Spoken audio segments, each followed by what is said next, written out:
precautions, use of PPE, personal protective equipment, standardized housekeeping, laundering of uniform and lab coat, standardized policy on cleaning and disinfecting, generalized waste disposal, labeling procedures, and monitoring sterilizers. Number 9, use of sharps containers and disposal. Number 10, hand washing protocol. Sorry. Number 11, hepatitis B vaccination. Yes, Can you go back to the last slide? I'm so sorry. that's okay. Yes, again, please tell me to slow down if I go too fast. I have a tendency to do that. Perfect. Thank you so much. You're welcome.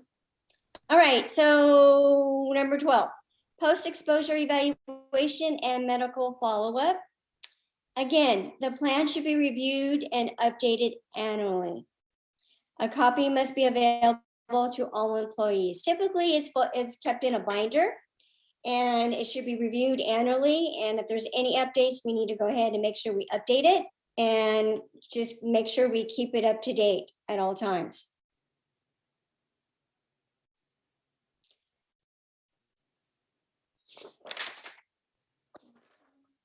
Then we have what we call standard and universal precautions.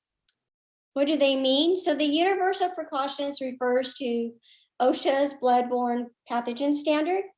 And then we have the standard precautions, which refers to the CDC, Center for Disease Control, guidelines, expanded concept, and changed term. So what is a universal precaution? Does anybody have any idea what that means? No? Okay. So the universal precaution, what it means is based on the concept that all human blood and body fluids, including saliva, are to be treated as if it's known to be infected with a blood-borne disease. Okay, example, HIV. So we want to make sure that we treat all human blood and body fluids, including saliva, to be treated as known to be infected with a blood-borne disease. So that's the universal precaution that we follow. Then what is the standard precaution? That is designed to protect healthcare workers, us, from pathogens that can be spread by blood or other body fluid, excretion or secretion, saliva, potentially infectious material. That's the standard precaution. Now again, if I need to repeat it, please let me know. Standard precaution, I'll repeat it again. Designed to protect healthcare providers from pathogens that can be spread by blood or other body fluid, excretion or secretion.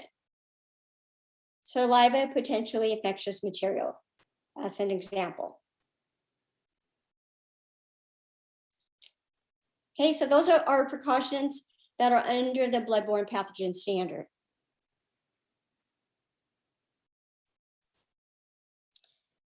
Then we have the categories of employees. So employers must categorize tasks and procedures when hold on a second.